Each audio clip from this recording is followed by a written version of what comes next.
India is in the thick of elections to choose its lower house of parliament.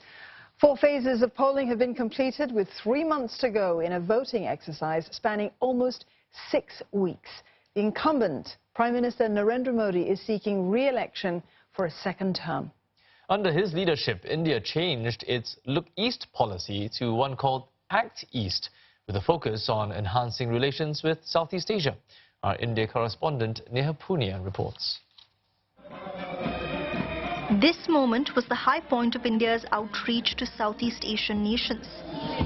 All 10 heads of state on one stage invited to attend the country's Republic Day parade in 2018. An unprecedented and a very public commitment by the Modi government of its Act East policy.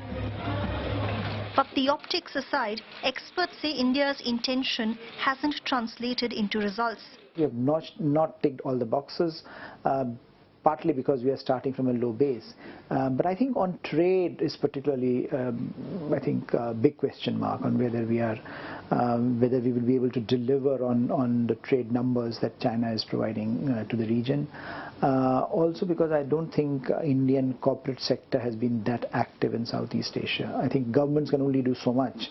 It's then for other stakeholders to take on that mantle. And I think India Inc. has not been that perhaps engaged with the region as perhaps they should be. India's trade with ASEAN countries currently stands at $81 billion a year, a fraction of China's annual trade with the region, which amounts to $470 billion. Mr. Modi's administration says it wants to take trade with ASEAN nations to $200 billion by 2022. But to do that, the government has to do a lot more. In the last 5 years, India's trade with Southeast Asian countries increased by a mere $7 billion.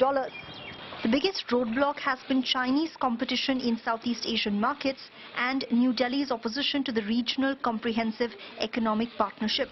RCEP, an ASEAN initiative, is a proposed free trade agreement between all 10 members of the Southeast Asian grouping and 6 other countries including India and China. Negotiations have been on for 5 years, but India has refused to ratify the pact until services are included in RCEP's ambit. India has asked for 10-year visas, for IT professionals and their families. I think the landing zone would be somewhere between 5 and 10, because one, it's not economically realistic. So something like that. And if we want to conclude it this year, then we have to be more realistic. New Delhi is also worried that cheaper goods from other countries, especially China, are a serious threat to India's domestic market and local jobs. The Modi government claims it's not opposed to the trade pact, but it wants a more balanced deal. Experts in India say the government's demands are not unrealistic since the service sector and not manufacturing is its forte. I understand that they'll get worried that too many Indian professionals will move into their countries and take away some jobs with their own people. I understand that. But we can work on certain principles that there can be some limits or there can be some, like exporters, when country opens up to certain exports, you have quotas, for example. You put in a quota saying you can export up to this much at a certain rate. There are many, many ways of doing this. It's a tough balancing act for India, ensuring it guards its domestic interests while continuing to engage with Southeast Asia. But with ASEAN nations pressing on to have RCEP resolved by the end of 2019, the incoming government in India will have its work cut out. Neha Punia, CNA, New Delhi. The 5th phase of India's multi-phase election is just 3 days away, and on the 6th of May, 7 states will vote, including the town of Amethi in North India's Uttar Pradesh state. This is where the fate of Rahul Gandhi, chief of India's principal opposition party Congress, will be decided. Neha Punia again with this report.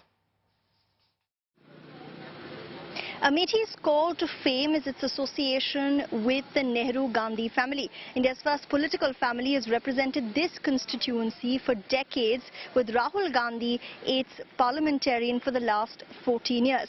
This time, the Congress president is seeking a 4th term from here. Mr. Gandhi, who has often been called a reluctant politician, someone who was groomed since his childhood to lead the Congress party, took over the party's reins only about less than 2 years ago. Back then, the Congress was still still coming to terms with its massive loss to the BJP in the 2014 elections. It had put up its worst show ever, winning an abysmal 44 seats out of 543. But since then, the party's fortunes have improved. Under Rahul Gandhi's leadership, the Congress won 3 crucial state elections in Rajasthan, Chhattisgarh and Madhya Pradesh, defeating the BJP in all those states. He's now pitched himself as a challenger to Prime Minister Modi in these general elections, promising jobs to counter India's escalating unemployment problem, a waiver of all farm loans for the country's debt-ridden farmers.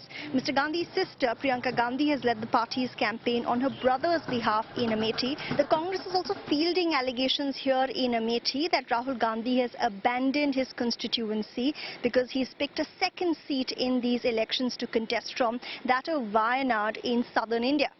और कहना नहीं चाहिए मोदी जी भी 2 जगह से election लड़ गए। ऐसा नहीं होता कि कोई डर के भाग गया हो या कुछ उस तरह हो गया हो। ये तो एक उन लोगों की मोहब्बत थी, इस मोहब्बत में वहाँ चले गए, क्या नाम है, बाकी उनको यहीं रहना है, वहाँ नहीं जाना है। While Amethi is considered a safe seat, one that Mr. Gandhi is likely to retain, here he is facing a stiff challenge from the ruling Bharatiya Janata Party's Smriti Irani. She's a sitting union minister in the Narendra Modi government. In the last elections, she lost to Rahul Gandhi but significantly reduced his vote margin.